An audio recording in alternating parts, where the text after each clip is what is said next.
الحمد لله رب العالمين وأصلي وأسلم على نبينا Muhammad وعلى آله وصحبه أجمعين أما بعد. Nous continuons donc la série de cours sur l'histoire des prophètes et nous continuons avec l'histoire de Hud alayhi salam. Dans le sud de la péninsule arabique, il y avait une tribu qui s'appelait Ad, descendante de Nuh alayhi salam. Et leur région s'appelait Al-Ahqaf. Allah tabaraka wa ta'ala avait accordé à cette tribu beaucoup de bienfaits. Ils étaient nombreux, très grands de taille, ils avaient beaucoup d'eau, des jardins verdoyants et un bétail qu'on ne pouvait même pas compter, c'est-à-dire des chameaux, des vaches et des moutons. Mais ils n'ont pas remercié Allah tabaraka wa ta'ala pour ses bienfaits. Au contraire, ils ont adoré des statues et des idoles. Et ils en ont fait des divinités avec Allah tabaraka wa ta'ala. Et ils n'ont pas tiré de leçon du peuple de Nuh, qui avait insisté dans le shirk jusqu'à ce qu'Allah tabaraka wa ta'ala les nomme. Alors, Allah subhanahu wa ta'ala leur a envoyé un messager issu de leur propre tribu qui s'appelait Hud alayhi salam. Et Hud alayhi salam les a appelés à adorer Allah seul et à délaisser tout ce qu'ils adoraient en dehors de lui, subhanahu wa ta'ala. Il les a également encouragés à croire en l'unicité d'Allah, c'est-à-dire au tawhid, en disant, comme dans le Coran, Istaghfiru rabbakum thumma tubu ilayh. Ô mon peuple, demandez pardon à votre Seigneur et revenez repentant à lui. Car, si vous demandez pardon et vous vous repentez, Allah dit ensuite Yursilis samaa alaykum midarara wa yazidakum quwwatan ila quwwatikum. Il vous enverra du ciel des pluies abondantes et accroîtra votre force. Car c'est seulement Allah tabaraka wa ta'ala qui fait tomber la pluie, et c'est seulement lui qui donne la santé, la force et la préservation.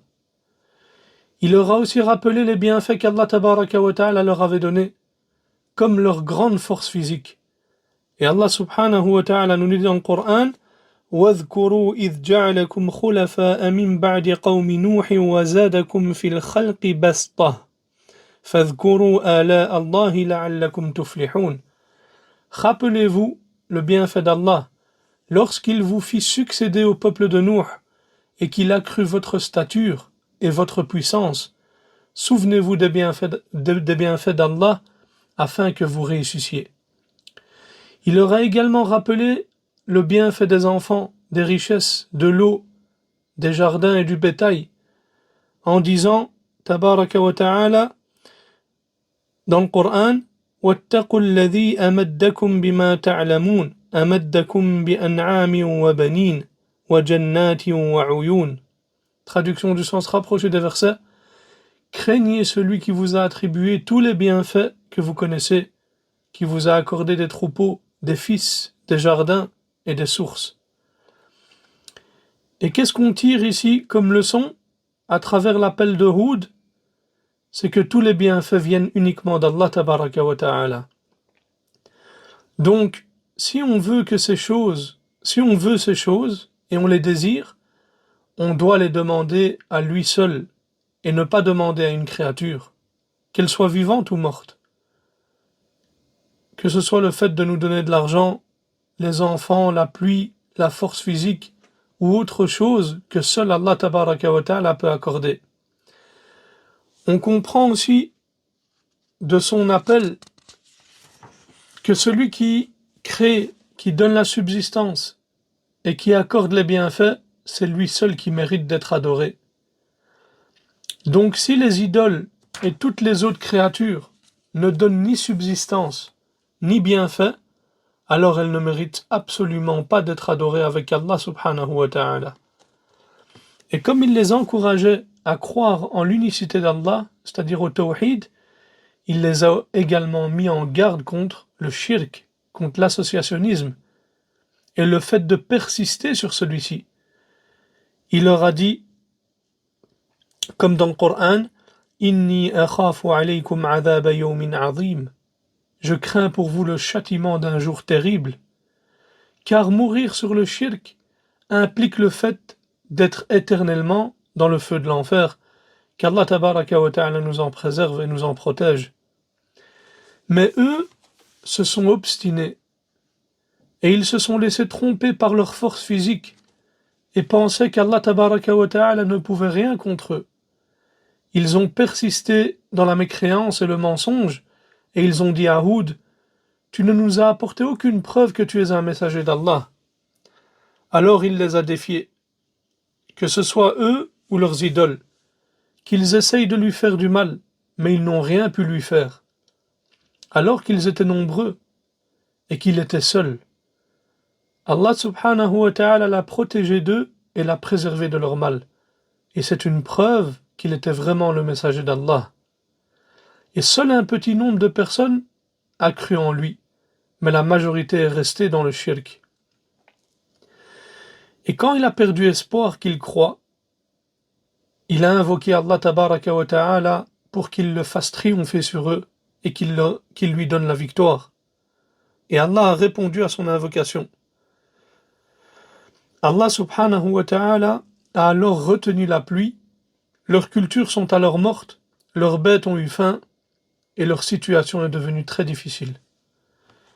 Puis Allah tabaraka wa ta'ala leur a envoyé des nuages et du vent. Et ils ont cru que la pluie allait tomber, alors ils se sont réjouis et ont été contents. Mais ils ont été surpris. Ce vent était en réalité un châtiment douloureux, un vent destructeur qui détruisait tout ce qu'Allah tabaraka wa ta'ala lui ordonnait de détruire. Et ce vent froid a continué pendant 7 nuits, jusqu'à ce qu'ils soient tous anéantis, et aucun mécréant de la tribu de Aad n'est resté en vie. Et Allah subhanahu wa ta'ala dit dans le Coran: وَأَمَّا عَادٌ فَأُهْلِكُوا بِرِيحٍ صَرْصَرٍ. Yani, Allah dit dans le Coran: quant au peuple de Aad, il fut détruit par un vent glacial et violent, qu'Allah déchaîna contre eux pendant 7 nuits et 8 jours consécutifs, les laissant inertes, comme des souches de palmiers vidées. En voit-on un survivant? Et malgré la violence du châtiment et la destruction de tout ce qui était autour d'eux, Allah subhanahu wa ta'ala a sauvé Houd alayhi salam et ceux qui avaient cru avec lui par sa miséricorde et sa douceur. Et Allah dit dans le Coran: فَأَنْجَيْنَاهُ وَالَّذِينَ مَعَهُ بِرَحْمَةٍ مِنَّا وَقَطَعْنَا دَابِرَ الَّذِينَ كَذَّبُوا بِآيَاتِنَا وَمَا كَانُوا مُؤْمِنِينَ. Nous le sauvâmes, c'est-à-dire Houd, ainsi que ceux qui étaient avec lui, par miséricorde de notre part, et nous anéantîmes jusqu'au dernier ceux qui démentaient nos signes et n'étaient pas croyants. Alhamdulillahi Rabbil Alamin.